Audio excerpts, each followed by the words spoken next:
Hello, good morning, good afternoon, good night, depending on when you're watching this. Hello and welcome to What the Hey, where I'm your regular host of What the Hey, and where I also got water on my shirt, but let's just pretend that's not there, and it's just a really cool marking on my shirt.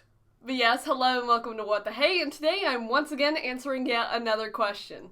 I know that some of you are going back to school, so good luck with that. I wish you all the best in your academics and your general growth as a person, because school do be hard right now, I gotta admit. But yes, as we go into the magical composition book of knowledge, this is Toby. If you've never met him, he just decided to show up. You have anything to say?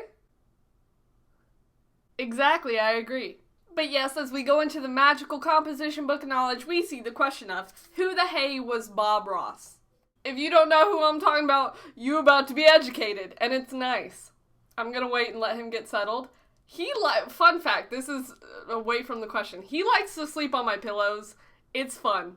He looks like the animal that you go to in a video game to accept a request or a mission because he's glowing. This is fun. But as far as answering the question goes, Bob Ross's full name was actually Robert Norman Ross, which is interesting, because why we know him as Bob Ross, I don't know. So Bob Ross was born on October 29th of 1942. He died on July 4th of 1995, making him 52 years at the age of his death, which I will explain. So I had no idea about this, but Bob Ross actually had a son named Robert Stephen Ross, who also paints. They looked a little similar, a little different in hairstyles, but still cool, because it's like your dad's Bob Ross, one of the nicest people on the planet, and then you can also paint.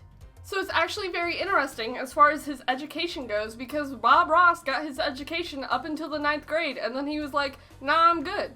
So I had no idea about this, but Bob Ross actually went into the US Air Force at the age of 18.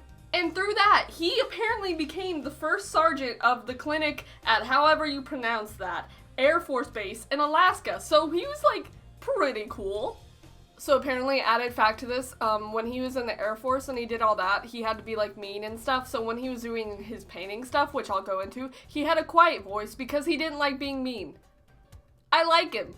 So I kind of already stated it, but I'm gonna go into what Bob Ross is known for. So in general, Bob Ross is known for having a really nice and personable personality. He's in the Triforce of the top 3 nicest people on the earth, where you have Bob Ross, Steve Irwin, and Mr. Rogers. The main thing he's known for is his painting ability. He basically makes it to where anyone can paint, and he states that very much so in his series. But his work is absolutely wonderful, and if you want to do it, there's the series on YouTube. So go do it and become an artist and have fun.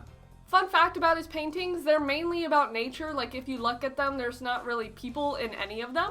So apparently why Bob Ross's stuff is mainly about nature is because while he was in Alaska doing the whole Air Force thing, he was inspired by all the landscapes. So that's really cool. Another thing he's really known for is his hair. I actually have a Bob Ross magnet, and if you've never seen a picture of Bob Ross, there you go. His hair's great. Apparently, even though his hairstyle is a big staple of the whole Bob Ross thing, he actually couldn't get haircuts because they were too expensive, because at the time, he had a TV show about his painting, but he couldn't get haircuts because they were putting their funds into the TV show. But he didn't like his hair, which is sad, but it's kind of cool. So I mentioned that he only lived for 52 years, and the reason and cause of his death was lymphoma, which if you don't know what that is, it's basically a type of cancer. Bob Ross actually apparently had the lymphoma multiple times, but the last time it came up was clearly the last time and the most effective. But that was very interesting, and it wasn't really told to many people until he passed. So yeah, essentially really cool dude, great paintings, and amazing legacy. So that's essentially the answer to the question, so thank you for watching. Bye!